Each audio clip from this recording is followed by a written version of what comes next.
Kirchhoff second law is based on the law of conservation of energy. ये वाली जो चीज़ है ना, ये हर बच्चे को याद रहती है कि एनर्जी कंजर्वेशन के ऊपर ही बेस्ड है। ये इसके अंदर जो है ये एनर्जी कंजर्वेशन, और जो फर्स्ट लॉ है वो चार्ज कंजर्वेशन पे बेस्ड है। सेकंड लॉ एनर्जी कंजर्वेशन पे आपको सर कैसे बेस्ड है, हम कैसे मानने, आप इस बात को कैसे कह सकते हो कि भाई एनर्जी कंजर्वेशन के ऊपर बेस्ड है।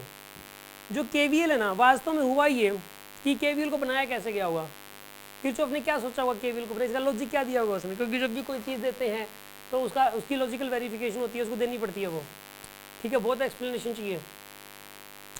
देखो अब इसके अंदर जो है ना, उसने क्या किया कि उसने जैसे यहाँ पे केवीएल बनाने से पहले हुआ ये कि यहाँ पे जैसे कि ये बैटरी थी, ठीक है, रेजिस्टेंस है, ठीक है, एक रेजिस्टेंस यहाँ पर है, एक रेजिस्टेंस यहाँ पे है, ये आर है, ये आर है, ये आर है।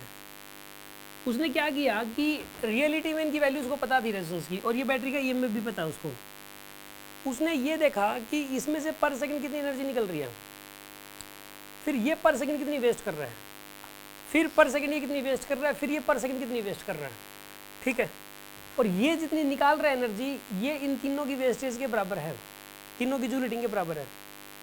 और उसको रिलेट करके उसने इक्वेट करके, ठीक है ना, फिर सॉल्व किया उसने जो कैसे किया मैं बताता हूँ।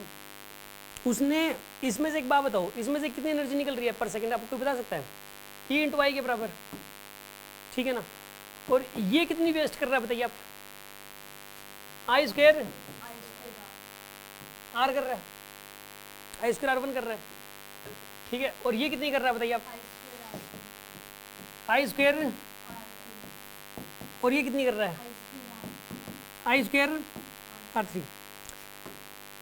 उसने क्या कहा कि आप एक काम करो, आई से डिवाइड कर दो पूरे को आई से डिवाइड करो, आई R1 प्लस में आई प्लस आई R3। अब उसने क्या कहा, इसको इधर ले लो सबको, E minus I R1 minus I R2 minus I R3 is equals to, अगर आप KVL लगाते तो अब यही इक्वेशन बनती कि नहीं बनती? KVL लगाने से सेम इक्वेशन बनती, और सेम इक्वेशन एनर्जी कंजर्वेशन से बन गई, ठीक है ना। इस प्रकार यहाँ पे मैंने जितनी एनर्जी इसमें से निकल रही है और जितनी एनर्जी पर सेकंड वेस्ट हो रही है उन दोनों को इक्वेट ही तो किया था बस। तो इस प्रकार जो केवीएल वाली इक्वेशन है वो अगर आपको बनानी है तो आप ऐसा भी कर सकते हो, पहले एनर्जी कंजर्वेशन वाली इक्वेशन बनाओ और वहाँ से केवीएल वाली इक्वेशन बन जाएगी। तो इस प्रकार ये एनर्जी कंजर्वेशन के ऊपर बेस्ड है, यानी किरचॉफ के माइंड में पहले एनर्जी कंजर्वेशन आया होगा और एनर्जी कंजर्वेशन के थ्रू उसने केवीएल वाली इक्वेशन बनाई होगी और फिर उसने वो लॉ बना दिया। बात समझ में आई कि नहीं आई आपको? और किरचॉफ का फर्स्ट लॉ है वो चार्ज कंजर्वेशन के ऊपर बेस्ड है। यस, कोई डाउट है किसी के मन में?